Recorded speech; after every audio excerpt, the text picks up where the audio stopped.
सर्व निवड झालेले आपले मित्रपरिवारांना मनापासून अभिनंदन. तर आता माझा एक क्षेत्राचा फक्त प्रवास सांगतो. कसं आता प्रमोद नागरे माझ्या गावाचा होता आणि ते सुरुवातीला भरती करायचे, त्यांच्यासोबत 12 भाव असेल तर ते असंच मला कॉलेजला असताना म्हणजे माझं एमएस झालेलं आहे. मी पण इकडं असं तुझ्या वाटायला समजलं ना तसं ॲक्सिडेंट झालेलं आहे. तर ते असंच आम्ही बसता ते मला प्रश्न विचारायचे असे आपल्या जनरल नॉलेज वगैरे काही पण. आणि मग ते मी ऑप्शन द्यायच्या आधी त्यांना उत्तर दिलं. ते म्हणे मग असं कर म्हणे तू आता स्पर्धा परीक्षेचा अभ्यास चालू कर म्हणे. तर एमएससी चालू होतं माझं. मग नंतर काय करावं लागलं ते म्हणजे बॅच कर आता आपण फाउंडेशन बॅच करून नगरला. तर नगरला गेलो मी 2 बॅच केली. तर तिथं समजलं टायपिंगला महत्त्व आहे जरा. आणि नंतर तिथले सर असं अचानक क्लासमध्ये त्यांनी स्टेनोचा खूप महत्त्वाचा विषय केला. मी म्हणलं आता आपण स्टेनो तर आपल्याला जवळ एकदम जवळच आहे गावात सगळं. तर म्हणलं आपण स्टेनो करू. तर इकडं सुनाय चालू माझी टायपिंग केली.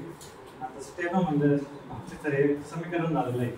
पण मी स्टेनोमध्ये म्हणजे मॅडम कारण मी टायपिंग करायचो आणि टायपिंगला माझा स्पीड वगैरे चांगला वाचायचा. मॅडम असं ना तो स्पीड चांगला आहे सगळं चांगलं आहे करतो सीन्स करते. तर मग तू आता हे कर ना स्टेनो कर ना. तर मॅडमला कसं करायचं काय किती वेळ लागेल त्याची असं माझे एकदम आपले बारीक सारीक प्रश्न राहायचे काय अभ्यास करावं लागणार असं. तर मग मॅडम मला ते सगळं सांगायच्या. तर मॅडमला म्हणलं मी काय करतो म्हणतो 2 इंग्लिश मला 2 नाही करत म्हणलं पण माझं इकडे इंग्लिश माझं इंग्लिश चांगलं आहे म्हणलं. तर मी इंग्लिश करतो म्हणलं. तर मग इंग्लिशचं सुरुवातीला महिनाभर मी असं दळ माहीत करावं का नाही करावं का नाही असं किंवा तिकडं जॉब करावं का. मग तेव्हा ते सिलेबस आपला पुढं टिपथॉनपर्यंत निघून गेला. ते स्वर वगैरे सगळं वगैरे सगळं पुढं निघून गेलं. मग मी सेव्ह केलं ते सगळं मला ते समजून घेतलं म्हणजे सगळं वय होतं एक्झरसाईज बघून घेतल्या सगळ्या. आणि त्यातून मग ते प्रॅक्टिस पुढं सुरू केली. मग ट्रान्सलेक्शन रेग्युलर बसलो ऑफलाईन वगैरे 60, 80, 100 सर पुढं मग ॲडव्हान्स ऑफलाईन घेते. म्हणजे असं स्टेनोचं ऑफलाईन वगैरे पाहिलं ना म्हणजे आपल्याला असं वाटतं खूप मला तर असं वाटायचं काही फॉर्म्युला वगैरे वापरून तयार करावं लागतं काय नाही का मॅथ्सला वगैरे इतकं आवड वाटायचं. पण नंतर पुढे इतका आनंद आहे ना त्यात म्हणजे खरंच खूप आयुष्य पुढं घेऊन जातं आपलं त्याच्यामुळे नाही का. तुम्ही सध्या वैद्यकीय शिक्षण विभाग BMRमध्ये 12वीला आहे आणि माझं मंत्रालय पण गव्हर्नमेंट स्टेनोला पण सिलेक्शन झालं. तर आपण जर समजा विश्रांती केलं इंग्लिश तर मला इतकं आवडायचं ना म्हणजे मी आता इंग्लिश थोडं ऐकलं ना तरी पण माझ्या मनात ते ऑटोमॅटिक आउटलाईन तयार होती. आणि माझं एक वैयक्तिक असं मध्ये स्पीड कोणतं जरी आपलं 120 रुपये असं आपली एक पण मिस्टेक आपण होऊन घ्यायची नाही असा आपला प्रयत्न राहिला पाहिजे. आता प्रत्येक कडक लेक्चर घ्यायचे आमचे मंत्रालयाचे डिक्टेशन. तर ते म्हणजे कोणाला पॅसेज जमला नाही ना तर ते मग शेवटी माझ्याकडे यायचं. आणि मी असं वाचायचं पॅसेज कधी कधी माझी एकदम चांगलं आठवतं 100चा पॅसेज होता आणि सर फक्त एकच मिस्टेक झाली होती. तर ती मिस्टेक पण फक्त असं होता का ए जो असतो ना ते कमी असं दिला नव्हता तर तेवढीच मिस्टेक नाही तर बाकी खूप 8 शब्द होते. तर पुढं आपल्याला खूप आधी आवड वाटतं. तुम्ही 60ला असले का तुम्हाला असं वाटतं 60 अवघड आहे पुढं 80 गेले का सगळं सोपं होत जातं.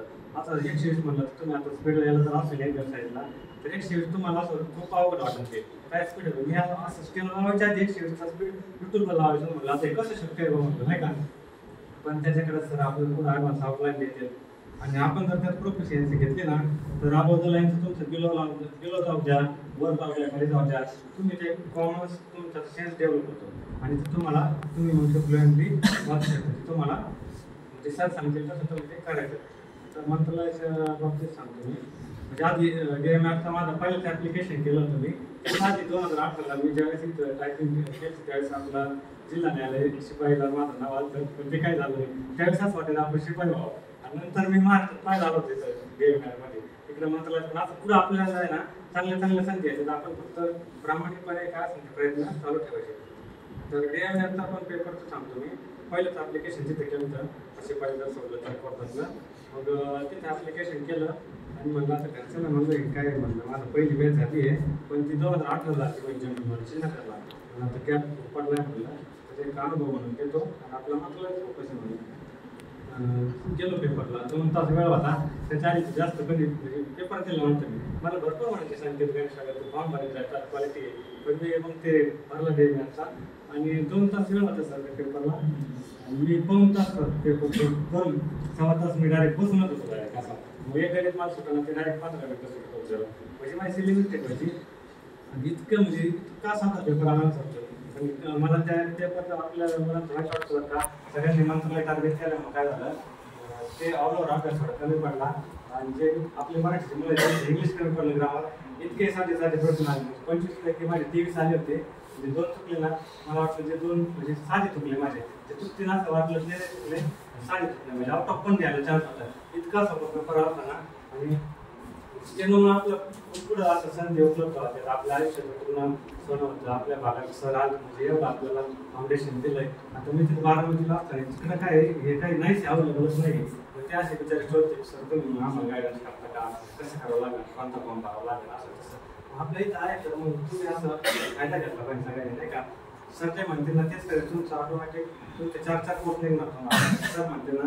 त्याच्यावर तुम्ही विश्वास ठेवा नंतर मंत्रालयाचं फ्री दिली समजा त्यावेळेला पॉईंट पंचवीस नंबर राहिलो समजा लोवरचा झालं इंटरव्ह्यू मला काय त्यांनी असं प्रश्न वगैरे काही विचारला नव्हता फक्त ते म्हणे हां प्रोफाईल पाहिजे MSc अनालिटिकल केमिस्ट्री हो सर बरोबर मग ते नाश्ता चालू होता पाण्याचं PH विचारला ते त्यांना बरोबर सांगितलं त्यांचं समाधान झालं बाकी फक्त त्यांनी मला जे माझ्या डिपार्टमेंटची माहिती विचारली सर असं जास्त वेगळं काहीच नाही आणि मग झालं म्हणे तर असं मला वाटलं आता कसं काय होतं काही प्रश्नच नाही जास्त तर ते म्हणजे लिहू शकता ना तुम्ही डिपार्टमेंटची जनरल माहिती काय काम करतात कसे इन्व्हेस्ट करतात काय काळजी घेतात तुमच्या क्लासमध्ये फरक काय असं तुम्हालाच करून घ्यावा तर आपण ते पॉझिटिव्हली घेतलं पाहिजे असं जर कुठून जायचं ना तर ऋषीला मी मग इंटरव्ह्यू घेतला क्लाससाठी तर तो आता इंटरव्ह्यू मागताना असा घाबरत तर लय सांगितलं मी इंटरव्ह्यू म्हणजे काय असं आपलं काही असं दडपण यायचं ते पाहिलं असतं त्यामुळे तसं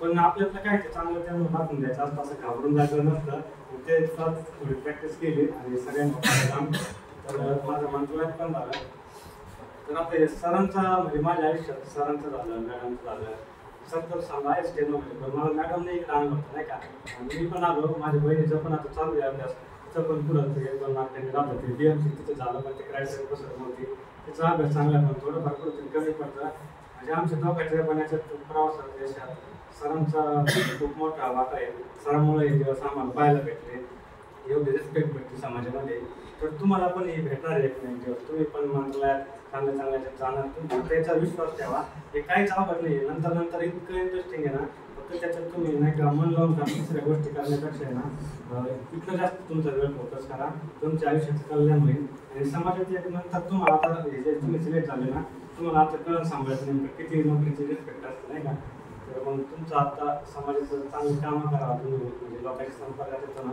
गोरगरीब लोकांची सहकार्य आपलं हे फाउंडेशन असं एकत्रित ठेवा सगळं आणि आपल्या क्लासच्या प्रती एक कृतज्ञता कायम आपल्या इथंच राहू द्या कारण इथूनच आपलं काय असेल ते इथं आपली ओळख आहे त्याच्यामुळे सगळं जे आहे ना ते आपलं इथूनच सांगतो नाही का आपण एकत्रित सगळ्यांनी अभ्यास केला 2008 पासून सगळ्यांनी याच्यात संकेत सर असतील सगळ्यांनी वने सर असतील सगळ्यांनी आम्ही एकत्र त्यांनी काय मोटिवेट केलं नाही तर मला मध्येच सोडून दिला परत सोडून दिला नाही का तर मित्रांचा आपण महत्वाचा वाटा असतो जेवढा सगळे आपलं निवड झालेले जिल्हा न्यायालयात अभिनंदन करतो आणि माझ्या सांगितलं लवकर वापर होतील तर सगळ्यांना आता जे सिलेबसला आहे त्यांना पण सांगतो चांगलं म्हणजे बेस्ट सर म्हणले मी काय म्हणतो सर 5 पॉईंट जर म्हणले ना तर तुम्ही 10 पॉईंट करायचे तुम्ही पुढंच करायचं कधी पण आहे ना तुम्हाला फायदा होतो नंतर मग त्याचा आपलं थोडं जरी काही आपले मिस्टेक काढून वर गेले आपले कुठं काय जर झालं तर आपल्याला लगेच ते क्लिक होतं आपलं काय चुकतंय काय असं खूप पैसे येत जाते प्रायव्हेट येत जातं आपल्याला आणि असं मग नंतर तेवढा अभ्यास झाला का आपला नंतर मग सारख्या गोष्टी एक मागून निघत जातात आपल्याला अपेक्षा जरी नसली ना मंत्रालयात तुम्ही इकडं मॉक इंटरव्ह्यू दिला नाही पण मला म्हणायचं बसत मॉक इंटरव्ह्यू दिला नाही काहीच नाही एकदा आपलं तेवढं झालं ना तर मग आरामात आपल्याला भाई वाटचालीसाठी सर्वांना शुभेच्छा देतो आणि आम्ही ते केलं सगळ्यांना त्याबद्दल आभार